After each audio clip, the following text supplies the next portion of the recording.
Olá pessoal, professor Aelton aqui com vocês de novo, né? Mais uma aula. Agora, continuando a análise de variância, quadrado latino. Então, como eu disse para vocês, né, na última aula, nós tínhamos ainda mais pelo menos 2 tipos de ANOVA, e eu disse que eu deixaria para essa parte agora, né, para segunda parte da nossa segunda etapa. Então, vamos dar início, quadrado latino. Como vocês veem aqui na figurinha, tá já uma representação de quadrado latino. Eu tenho aí 2 gradientes, né? Um gradiente no sentido horizontal, né? E um no sentido vertical. E vocês vejam que foram distribuídos 4 linhas com 4 colunas em 4 diferentes tratamentos. Então, essa é uma característica do quadrado latino. Eu tenho 4 tratamentos, 4 linhas e 4 colunas. Pode ser diferente, Aelton? Pode sim. Pode ser 5, 5, 5, 6, 6, 6, 7, 7, 7, 8, 8, 8. Tá? Não se recomenda menor do que 3, né? Aliás, na verdade, com 4 já é ruim, porque você perde bastante graus de liberdade, tá bom? Como a gente vai ver aí, tá? E quando eu digo grau de liberdade, você perde graus de liberdade no resíduo, tá, pessoal? Então, aqui nós temos um N de 16, só para a gente fazer uma conta aí rapidão, né? 16, então a gente tem um grau de liberdade total de 15, né? Por linha a gente teria um grau de liberdade de 3, por tratamento de 3 e por, né, coluna de 3. Então, 15 menos 9, você tem aí um grau de liberdade de 6, tá bom? Então, você perde muitos graus de liberdade dado as linhas e as colunas. Mas por que a gente usa isso então, né? Vamos lá, né? Estamos no primeiro slide ainda, eu já falei isso tudo para vocês. O quadrado latino ele lembra muito o experimento de blocos. Lá havia um fator aleatório, que a gente chamava de bloco, né? O fator aleatório é aquele que a gente não tem interesse, tá? Então, e um fator fixo. Então, nos blocos a gente estava testando um tratamento dentro, né? Que o fator fixo seria o tratamento. E o fator aleatório seria a presença do bloco. Mas algumas vezes não existe só uma fonte de variação, mas 2 fontes de variação. E aí a gente vai para o quadrado latino. Nesse caso, né, é recomendado o uso do quadrado latino, tá bom? E você então acaba fazendo o quê? Você acaba tendo algo nesse sentido. Aqui, por exemplo, observe que há 4 blocos, né, nas colunas, ou seja, você tem 4 colunas e você tem 4 linhas. Então esses são os fatores aleatórios. E há 4 tratamentos representados pelas cores. Então isso é o fator de efeito fixo que a gente está testando. Então o nosso interesse aqui é testar o efeito, por exemplo, vamos porque é da produção aí do milho, né, dado os tratamentos, e não relacionado à umidade e nutriente. Mas a gente sabe que esses 2 fatores, umidade e nutriente, também afetam, né, a nossa variável resposta, o nosso fator fixo, a nossa variável resposta aí, que é a produção. Então vamos aí para um exemplo, tá? Daqui a pouco, né, é mais frequente em experimentos que comparam de 5 a 8 tratamentos, tá? O número de repetição deve ser igual sempre, tá, ao número de tratamentos. Os graus de liberdade para o resíduo pode ser muito baixo nos alinhamentos de 4x4 ou menores. Então, quanto menor, o 4x4 já é quase o limite aí, né? Algumas pessoas ainda tentam o 3x3, tá? Não é recomendado, tá bom? E acima de 8, o número de repetição é muito alto. E isso, né, compromete, tá bom? Gera uma dificuldade na obtenção de unidades experimentais com semelhança adequada. E aí poderia resultar em resultados não satisfatórios, tá? A ideia do quadrado latino é controlar as fontes de variação para que ocorra uma expressiva redução na variância residual. Então eu quero reduzir o resíduo, tá? De forma a compensar, né, pela perda dos graus de liberdade. Então, como eu estou fazendo aí uma fonte, eu estou tentando controlar tanto a linha, né, quanto a coluna, Então eu estou querendo controlar a variação que haveria para esse gradiente, claro, está faltando um aqui ainda, né? E para esse gradiente. Então eu estou tentando controlar essas fontes de variação. Controlando essas fontes de variação, imagine que eu tenho uma variação total. Então é isso que vocês têm que começar a entender. Eu tenho uma variação total, né, no modelo.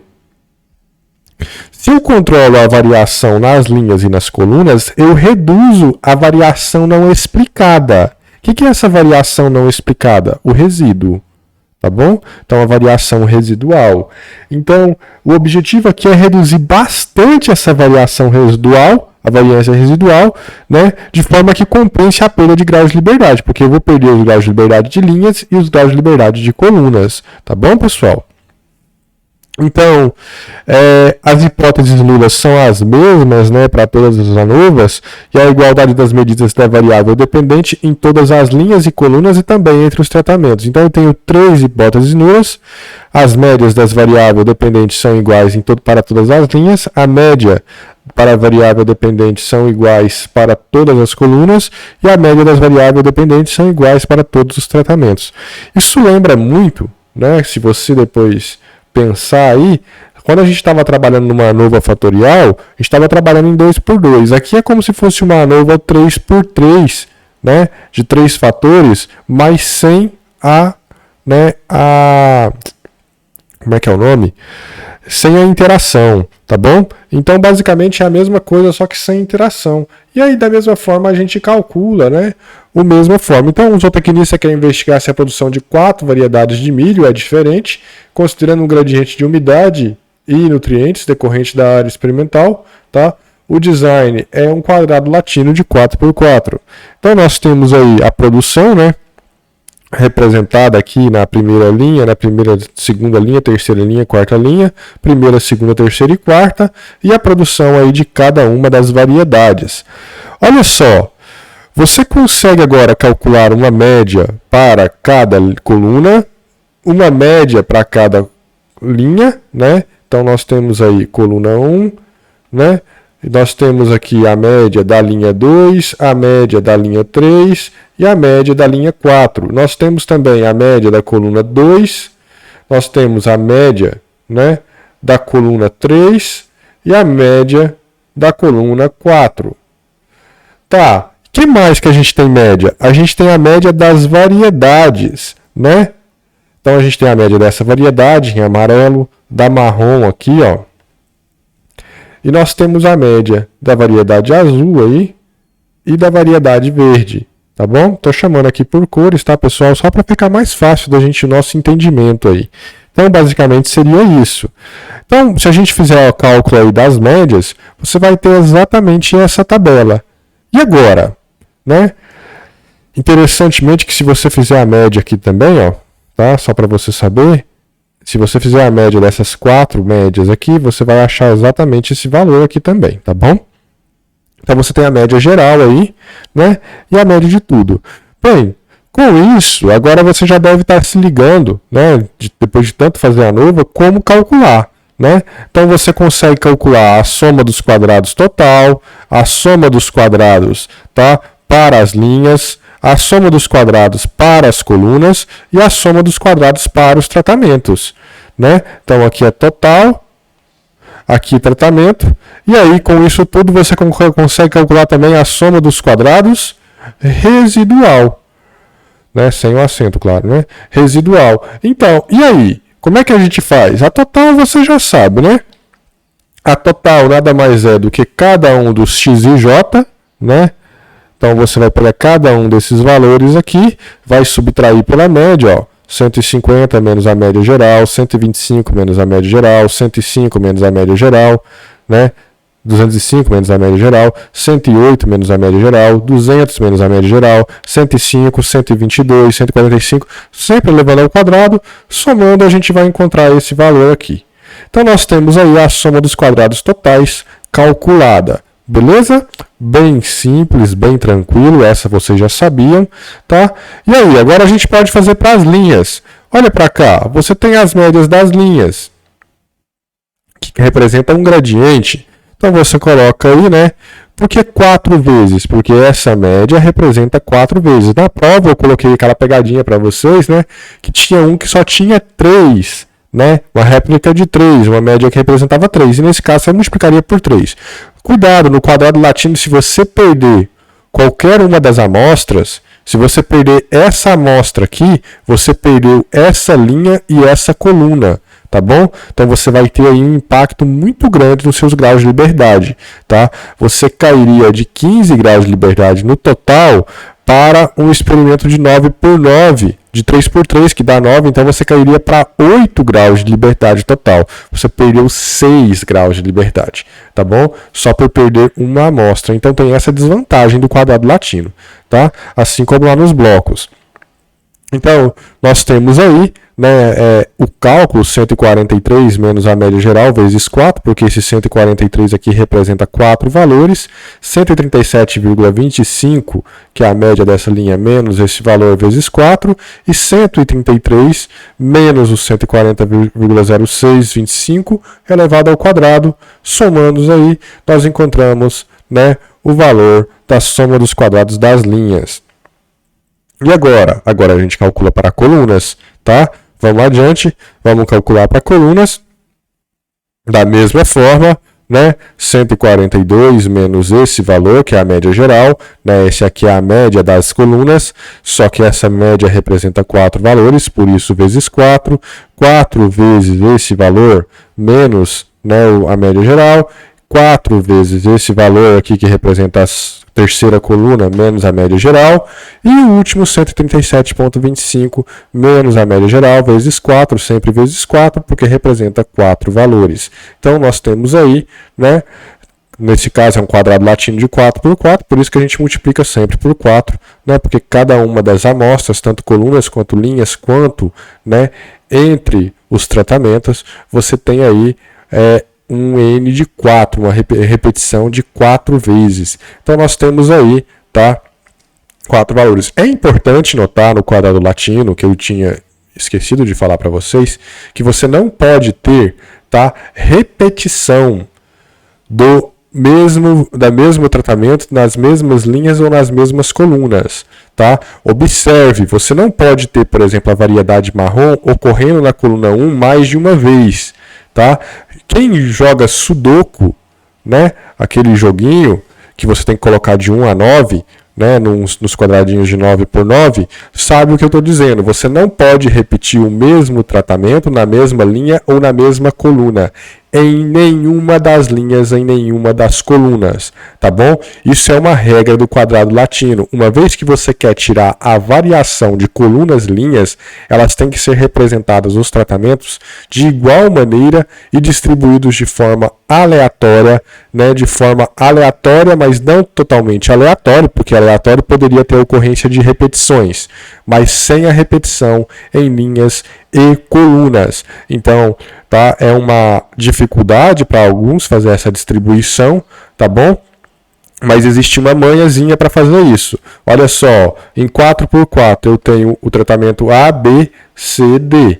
Então, se eu colocar aqui, ó, A, B, C, D, A, B, C, D, A, B, C, D. Então eu fiz uma diagonal com A. Então não pode ter a diagonal. Então agora é só você trocar esse com esse, né? E pronto, você tem aí exatamente a mesma questão. Você não tem repetições entre linhas e colunas, tá? Não há nenhum problema em fazer desse jeito aqui também não, tá? Tendo a diagonal, tá bom? Então esse é um exemplo, uma forma de se fazer isso, tá bom? Existem várias outras formas, tá? Esse exemplo foi um exemplo que eu comecei fazendo desse jeito, depois eu troquei uma linha com uma coluna, tá bom? Uma linha com a outra linha, ou você pode trocar também as colunas de posição, tá? O mais importante é que você saiba que a partir desse, né, desenho você consegue aí, tá, inúmeros casos. Se você trocar aqui, ó, um com o outro, você também com certeza não vai repetir linhas e colunas, tá bom? Então construa dessa forma que é mais fácil para você. Se tivesse com 5 seria da mesma forma, tá bom? Então é uma forma aí de você garantir uma facilidade na disposição de tratamentos dentro de linhas e colunas. Voltando para a nossa aula, soma dos quadrados dos tratamentos. Está aqui a média dos tratamentos, cada uma delas representa 4 medidas, como nós já sabemos, né? Foi mensurado 4 vezes a produção, então nós temos aí, né, que basta multiplicar por 4, porque são 4 medidas, então o valor de 143,75 menos a média geral, e da mesma forma 121,50 menos média geral, 104,25 menos a média geral, sempre elevando ao quadrado, porque se você não elevar ao quadrado vai dar zero, tá bom? E por fim, você tem aí o valor entre os tratamentos. Então, o soma dos quadrados dos tratamentos. Falta a residual. A residual nada mais é do que aquilo que sobra, aquilo que não é explicado por linhas, colunas ou tratamentos. Do total, então, aquilo que não foi explicado é o resíduo, como eu expliquei anteriormente. Então, nós pegamos aí o total e subtraímos cada um dos demais, encontramos o resíduo de 161,375. Podemos agora pensar em um quadro de ANOVA, né, na qual a gente já tem a soma dos quadrados. Então, calculamos agora o grau de liberdade, que é o número de linha menos 1, o número de colunas menos 1 e o tratamento menos 1. Interessante que para quadrado latino, tudo isso aqui será o mesmo valor, será um valor igual, né? Porque ele tem o mesmo número de repetição nas linhas, nas colunas e nos tratamentos. Então, nós temos aí o valor de 333, né? E o resíduo, que nada mais é do que o total menos os demais, como mostrado aqui. O que é o total? O total é o n menos 1. O n total, que é 16 menos 1, que seria 15 nesse caso. E 15 menos 9 é 6. Tá bom, pessoal? Então, nós temos aí os graus de liberdade dos resíduos. Calculamos agora a soma dos quadrados médios. Vamos pegar simplesmente a soma dos quadrados, né, das linhas, da fonte de variação, né, no caso, de cada uma das fontes de variação, linhas, colunas, tratamentos e resíduos, e dividir aí pelos seus respectivos graus de liberdade. Fazemos isso então, encontramos aí a soma dos quadrados médios. Esse valor aqui, né, nada mais é do que esse dividido por esse. Então, esse dividido por esse dividido por esse dividido por esse dividido por esse. Pronto, nós temos a soma dos quadrados médios para cada uma das fontes de variação. O que a gente pode calcular agora é o famoso F, a estatística de Fisher, né, que é o quadrado médio das linhas dividido pelo quadrado médio sempre dos resíduos, né, ou seja, a fonte não explicada. Então, nós temos aí, né, o F de cada um. E agora, José? Agora é muito simples, né? Olha para cá. Você tem um grau de liberdade de 3 para 6 resíduos. Então, olha para a tabela de Fisher, né? Olha lá para o 3 graus de liberdade e 6 de resíduos e encontre o seu valor crítico. Olhando para a tabela, grau de liberdade 3 com resíduo 6, você tem aí o valor de 4,76. E agora, o que significa? Para 5% de significância, tá bom, pessoal? Então, a alfa é de 0,05. Logo, para cada hipótese nula, a gente tem que para a linha rejeita-se H0, né? Porque esse F aqui é maior, né? O F calculado é maior do que o F tabelado. Então, rejeita-se H0. Para a coluna, não rejeita-se H0, ou seja, o gradiente que havia entre as colunas, né, não era um gradiente suficientemente alto para interferir no seu experimento, você perdeu o grau de liberdade. Ah, professor, mas agora já foi. Já foi, não adianta querer voltar atrás. Você fez um quadrado latino, pressupondo que haveria aí uma variação causada por algum gradiente nas colunas aí da sua parcela, né? Quando a gente fala colunas, na verdade é só um gradiente que você tem na parcela. Então, não haveria necessidade. E há diferenças entre os tratamentos. Professor, eu quero saber onde há as diferenças entre os tratamentos ou entre as linhas. Você sabe que você pode fazer um Tukey ou um Duncan aí, né? Então, né? Boa sorte aí para você, tá bom? Não tem problemas. Você sabe o que você deve fazer, tá bom, pessoal? Aqui tem um exemplozinho, né, que vocês devem fazer aí, tá? 25 gaiolas né, dispostas em 2 gradientes ao longo da granja, luminosidade e temperatura, o peso dos animais, peso final dos animais aí após, né, os 28 dias. Então nós temos aí, pergunta, né, existe diferença entre as dietas no peso final dos animais? Então são 5 dietas, né, em 25 gaiolas dispostas em uma granja enorme.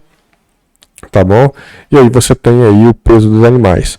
Façam essa atividade, tá? E aí a gente se fala, tá? Se vocês tiverem dúvidas, eu devo gravar aí a resolução desse problema, tá? Logo mais, tá bom, pessoal? Então, fiquem todos bem, abraços, até a próxima aula.